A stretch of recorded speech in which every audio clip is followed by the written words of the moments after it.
কৃষ্ণা, রাধে রাধে। নমস্কার, অমৃত জ্ঞান ইউটিউব চ্যানেলে আপনাদের প্রত্যেককে জানাই সুস্বাগতম। আশা করছি আপনারা ঈশ্বরের কৃপায় ভালো আছেন, সুস্থ আছেন। দেখুন, আজকের এই প্রোগ্রামে আলোচনা করব যোগিনী একাদশী সম্পর্কে। অর্থাৎ এই যোগিনী একাদশী আপনারা 10 তারিখ পালন করবেন না 11ই জুলাই শনিবার দিন পালন করবেন, সে সম্পর্কে আপনাদেরকে জানাবো।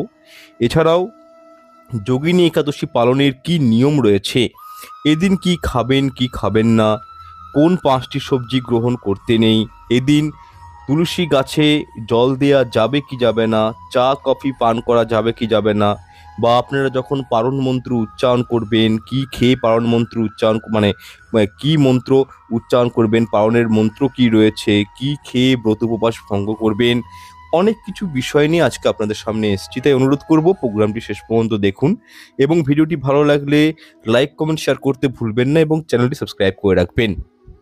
আর যদি মনে করেন আপনি যদি একজন প্রকৃত কৃষ্ণের ভক্ত হন, রাধা গোবিন্দের ভক্ত হন, তাহলে আমি অনুরোধ করব আপনারা কমেন্টে রাধে রাধে লিখে জানাবেন। যাই হোক, দেখুন, এই আষাঢ় মাসের শেষ যে একাদশী পালিত হয় এবং রথের আগে যে একাদশী পালিত হয় সেটি কিন্তু যোগিনী একাদশী। এবং যোগিনী একাদশীর মাহাত্ম্য এবং গুরুত্ব অনেকখানি রয়েছে, যা বলতে গেলে ভিডিওটি অনেকটি লম্বা হয়ে যাবে, তাই সেগুলো আমি বলছি না। তবে হ্যাঁ, অনেকের মনে প্রশ্ন আসছে যে একাদশী যেহেতু শুক্রবার দিন সারা দিন থাকছে, তাহলে কি শুক্রবার দিন পালন করব? তো সেক্ষেত্রে বলবো যে দেখুন, ভারতবর্ষ, বাংলাদেশ, পশ্চিমবঙ্গ, কলকাতা, যারা এই জায়গা থেকে বিলংস করছেন তারা কিন্তু 11ই জুলাই শনিবার একাদশীটি পালন করবেন। তার একটাই কারণ, বিশুদ্ধ পঞ্জিকা অনুযায়ী বলা হয়, শাস্ত্র সিদ্ধান্ত অনুযায়ী বলা হয়, যে একাদশী ব্রহ্ম মুহূর্তকে স্পর্শ করে না সেই একাদশী পালন করতে নেই। এতে কি হয়? পুত্র এবং পুত্রীর অমঙ্গল হয়, জীবনে দুর্ভাগ্য নেমে আসে। শুক্রবার দিন অর্থাৎ 10ই জুলাই শুক্রবার দিন সারা দিনই একাদশী থাকলেও সেটি কিন্তু লাগছে 8টার পর, অর্থাৎ ব্রহ্ম মুহূর্তে একাদশী কিন্তু লাগছে না। থাকছে কি? সকাল 8টা পর্যন্ত থাকছে দশমী বিদ্যাযোগ। আর শাস্ত্র বলা হয়েছে যে দশমী বিদ্যাযোগে কখনোই একাদশী পালন করতে নেই। তাই আপনাদেরকে বলবো যে আগামী 10ই জুলাই, অনেকেই মনে করছেন 10ই জুলাই নয়, আপনারা 11ই জুলাই শনিবার দিন এই যোগিনী একাদশী পালন করবেন। এইটা হচ্ছে প্রথম বিষয়। তাহলে বুঝতে পারলেন যে একাদশী কবে করবেন। আচ্ছা, একাদশী যেদিন পালন করবেন তার আগের দিন আপনাদেরকে কিন্তু নিরামিষ আহার গ্রহণ করতে হবে এবং রাত্রি 11টার পূর্বে আপনাদেরকে কিন্তু সমস্ত খাবার গ্রহণ করে নেবেন এবং দন্তমঞ্জন অবশ্যই করবেন। দেখুন, একাদশীর ক্ষেত্রে শাস্ত্র বলেছে পঞ্চ রবিশস্য বর্জনীয়। এই ক্ষেত্রে চাল, মুড়ি, চিড়া, সুজি, পায়েস, খিচুড়ি, আটা, ময়দা, সুজি, হরলিক্স, মিষ্টি, রুটি, বিস্কিট, ছাতু, খই, রুটি, মুগ, মাসকালাই, খেসারি, মুসুর ডাল, ছোলা, বরবটি, শিম, মটরশুঁটি, সরিষার তেল, সোয়াবিন তেল, তিল তৈল প্রভৃতি এবং শ্যামা চাল, এগুলো কিন্তু নিষিদ্ধ, গ্রহণ করতে নেই। একাদশী শাস্ত্রমতে বলা হয় যারা নির্জলা উপবাস দিয়ে একাদশী পালন করবেন তারা কিন্তু এটি সব থেকে নিয়ম উত্তম বলে মনে করা হয়। তবে একান্তই যদি নির্জল উপবাস দিতে না পারেন তাহলে কি খেয়ে উপবাস দিতে পারেন সেটা আমি এরপর জানাচ্ছি। তার আগে কয়েকটি বিষয় বলে দিই যে একাদশীর দিন শিম, বরবটি, বেগুন, গাজর, পটল, মাসকালাই এবং সকল প্রকার শাক, বিশেষ করে কলমি শাক, বাঁধাকপি, এই একাদশী তিথিতে কিন্তু গ্রহণ করতে নেই। শুধু মাছ, মাংস, ডিমই নয়, মাশরুম, ছত্রাক, এগুলো কিন্তু গ্রহণ করতে নেই। চা, পান, বিড়ি, কফি, সিগারেট, গুটকা বর্জনীয়। অবৈধ সম্পর্ক করা উচিত নয়। জুয়া খেলা, লটারি কাটা, মিথ্যা কথা বলা, পরনিন্দা, পরচর্চা করা, স্বামী স্ত্রীর মধ্যে শারীরিক সম্পর্ক স্থাপন করা, এই কাজগুলো কিন্তু একাদশীর ক্ষেত্রে বর্জনীয়।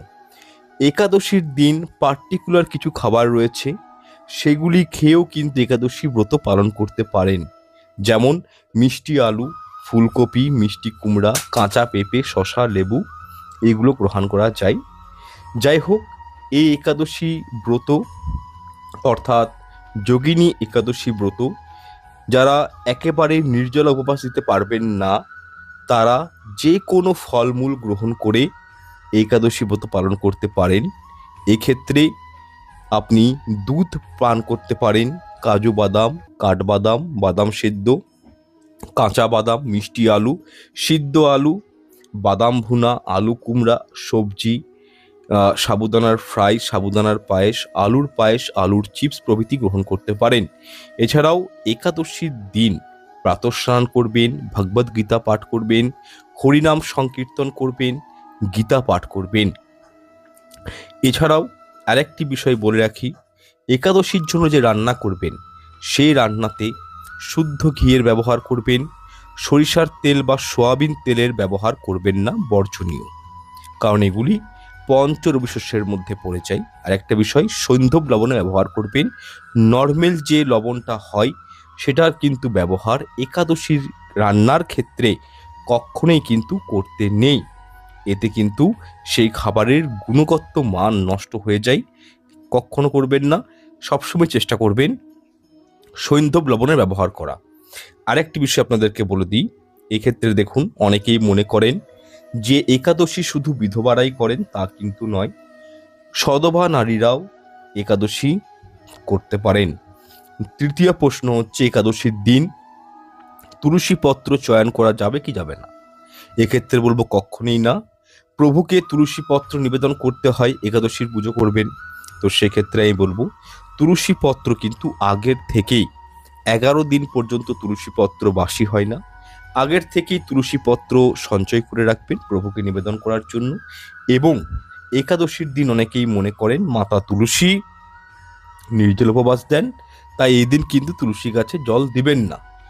কিন্তু ব্রহ্মাণ্ড পুরাণ অনুসারে বলা হয়েছে বছরের 365 দিনই কিন্তু তুলসী গাছে জল দেওয়া যায়, তাতে অসুবিধা কিছু নেই। অনেকেই প্রশ্ন করেন যে স্যার, জানতে চাই যে মহিলাদের মাসিক ধর্ম চলাকালীন কি একাদশী ব্রত পালন করা যায়? অবশ্যই করা যায়, এতে কোনো বাধা নিষেধ নেই। তবে একটাই কন্ডিশন, আপনি অশৌচ অবস্থায় ভগবানকে স্পর্শ করবেন না, ভগবানকে নিবেদন করা কোনো ফুল আপনারা কিন্তু দিবেন না। শুধু তাই নয়, ব্রাহ্মণ, ক্ষত্রিয়, বৈশ্য, শূদ্র, ব্রহ্মচর্য, গার্হস্থ, বামহস্থ সকল শ্রেণীর মানুষেরাই একাদশী ব্রত পালন করতে পারেন। তবে হ্যাঁ, চা কফি এই দিন খাবেন না, এগুলো শরীরে উত্তেজনা নিয়ে আসে। চা কফির মধ্যে নেশার জিনিস থাকে, কফির মধ্যে ক্যাফিন নামক পদার্থ থাকে, তাই চা কফি কিন্তু কোনো মাঙ্গলিক অনুষ্ঠানের ক্ষেত্রেই গ্রহণ করা উচিত নয়।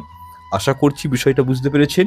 তবে হ্যাঁ, যদি আপনাদের কোনো শারীরিক সমস্যা থাকে, আপনার ঠান্ডা লেগেছে, আপনার গলাতে হয়তো কোনো ইনফেকশন হয়েছে, তো সেক্ষেত্রে গরম জলে আদা দিয়ে আপনারা কিন্তু সেই জলটা সেবন করতে পারেন। কিন্তু কোনো মতেই নেশার দ্রব্য বা যে খাবার খেলে শরীরে উত্তেজনা আসে, লাইক সেই খাবারগুলো কিন্তু একাদশীর দিন গ্রহণ করতে নেই। তাহলে সম্পূর্ণ বিষয়টা ক্লিয়ার হয়েছেন যে একাদশীতে কি খাবেন কি খাবেন না, একাদশীতে কি করবেন না। এই দিন কিন্তু আবার বলে দিচ্ছি আমি, কোনো প্রকার ঘোর কর্ম করবেন না। ঘোর কর্ম করা মানে হচ্ছে বিউটি পার্লারে যাওয়া, চুল দাড়ি নখ কাটা, এগুলো করবেন না। কাউকে মানে হিংসামূলক কথা বলবেন না, কাউকে এই দিন কাঁদাবেন না, বাড়িতে ঝুটঝামেলা করবেন না, ঘরদোয়ার পরিষ্কার পরিচ্ছন্ন রাখবেন। একাদশীর দিন তুলসী গাছে স্পর্শ করতে নেই। এবং একাদশীর দিনে দুটো কাজ এমন রয়েছে যেগুলো করলে কিন্তু জীবনে প্রচণ্ড রকম উন্নতি আসে। আমি দুটো কাজ বলে দিচ্ছি, আপনারা কিন্তু মাইন্ডে রাখবেন। এই দিন 5টা জায়গাতে প্রদীপ অবশ্যই দিবেন। যেমন ধরুন, অশ্বত্থ গাছের গোড়ায়, ঠিক আছে, তুলসী গাছের গোড়ায়, আপনার ঠাকুর ঘরে, আপনার বাস্তুর উত্তর পূর্ব কোণে, যে কোনো শিব মন্দিরে, এই জায়গাগুলোতে আপনার ঘরের সদর দরজার সামনে যদি আপনি প্রদীপ প্রজ্বলিত করেন, এতে মা লক্ষ্মী, প্রভু নারায়ণ অতিরিক্ত প্রীত হন। আর যদি একাদশীর দিন আটার মধ্যে চিনি মিশিয়ে পিঁপড়েকে খাওয়ান, জীবন থেকে ধার দেনা ঋণ থেকে বেরিয়ে আসতে পারবেন। এই দুটো কাজ যদি একাদশীর দিন কোনো পুকুরে প্রচুর মাছ রয়েছে, নদীতে মাছ রয়েছে, আটার গুলি করে নিজে হাতে খাওয়ালেন, দেখবেন আপনার কেতু, আপনার শনি, আপনার রাহু কেমন ম্যানেজ হয়ে যায় এবং জীবনে উন্নতি আসবে, ভগবানের কৃপা দৃষ্টি পাবেন। তাই এই কাজগুলো কিন্তু একাদশীর দিন অবশ্যই করবেন। আর একটা কাজ হচ্ছে কি, একাদশীর দিন আপনারা অল্প করে স্যান্ডেল আতর বা গোলাপের আতর নারায়ণকে অবশ্যই নিবেদন করবেন। উনার গায়ে অল্প করে আতর লাগিয়ে দিবেন। যদি ঘরে কৃষ্ণগোপাল ঠাকুর রয়েছে, লাগিয়ে দিবেন। আপনি একাদশীর দিন যদি পারেন প্রভুকে সুগন্ধি যে গুগল যে ধূপটা হয়, সেই ধূপ ঘরে প্রচলিত করবেন। আপনার ঘরের যে এনার্জি, সেটা অনেকটা এনার্জাইজ হয়ে যাবে। এই ছোট ছোট কাজগুলো কিন্তু করতে পারেন। যাই হোক, প্রোগ্রামটি দীর্ঘায়িত করছি না, এখানে সমাপ্ত করছি। দেখা হচ্ছে পরের অনুষ্ঠানে। ঈশ্বর আপনাদের মঙ্গল করুক। নমস্কার, ধন্যবাদ।